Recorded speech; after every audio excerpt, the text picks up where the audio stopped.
All right, beautiful people. It is, what day are we on? We are on episode 4, day 5. Episode 4, day 5. Today we are going to be talking about circles, such as inner circles, outer circles, our center circles on the Proverbs 31 woman. So, are you ready to dive in? Are you ready to dive in? Before we dive in, though, what is Proverbs 31? Just a little recap. It's not what we think it is. It's not a list of requirements for the woman. Proverbs 31 is about a specific woman who has it all. It's not about a specific woman who has it all. It's more like a character sketch of who God says we are. So as we get ready to dive in this day 5 of these circles, think about it. Proverbs 31 is about who God says you are. Let's get ready. So we are on day 5, episode 4 of the Proverbs 31 woman. Proverbs 31 woman. I hope you are enjoying these episodes and these lessons of what the Proverbs 31 woman, or who she really is. So on day 5, we're going to be talking about circles. Inner circles, our center circles, our outer circles. So in a book by, it says Stephen Covey, it's called The 7 Habits of Highly Effective People. He talks about what he calls our circle of influence. We may think that we don't have influence, but you have much influence. Whether you know it or not, many people watch you. They watch you daily to see how you're going to react, how you're going to act to certain circumstances. So don't ever think you don't have any influence. So we may think we don't have influence because we've been believing the lie that we're just a nurse, or we're just a mom, or we're just a teacher, or we're just a cashier. But the reality is that we influence others every day, no matter what hat we're wearing. Proverbs 31 is all about a woman using what God has given her to glorify Him. Not herself, but to glorify Him, where she has influence within her family and her community. So we should be influencing everywhere we walk, everywhere we step. So Stephen Covey also talks about what happens when our circle of concern becomes bigger than our circle of influence. So when we're gripped by fear and lies, we waste our time and energy on things we can't do anything about. As a result, God gets smaller and those circles of concern get bigger.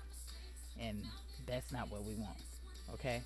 So as a result, when God gets smaller in our heads, our abilities seem useless and our influence on the world around us decreases, okay?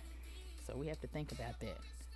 We have to think about what influence we have on others, what influences our circles. So that's exactly where the enemy wants us. That he wants to defeat us like that, with decreased influence for the kingdom of God, all right? So now let's consider our circles of influence. So I want you to look at this, and this is also in the book, and I drew one myself. If you can see this, the circles of influence. You have your center circle, your inner circle, and your outer circle. All right, and if you can draw that as well. I actually drew it myself, and then listed who was in each circle. All right. So I want you to do the same thing. So we're looking at the image, and the dot in the middle is you. That's going to represent you and me. All right. So in the circle right around you is your center circle.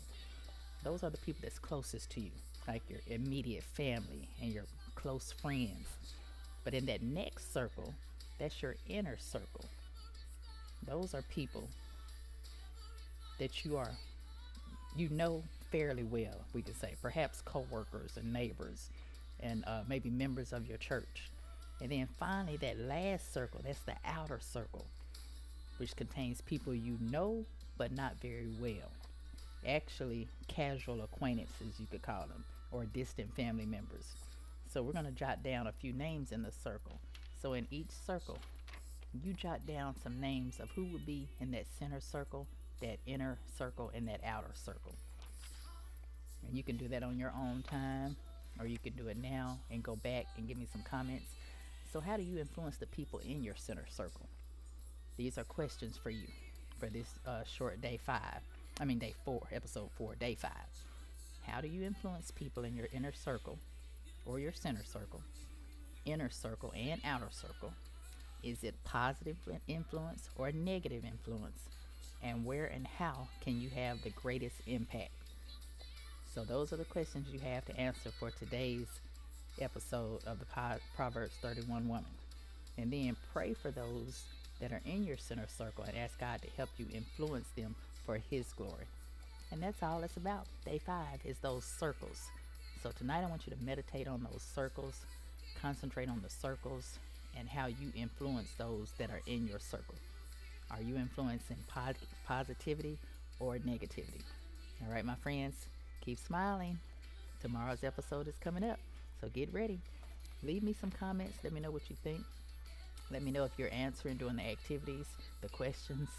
Put your answers in the comments if you want. Hey, and I'll comment back. All right? Until the next episode, this is D Vibes signing off.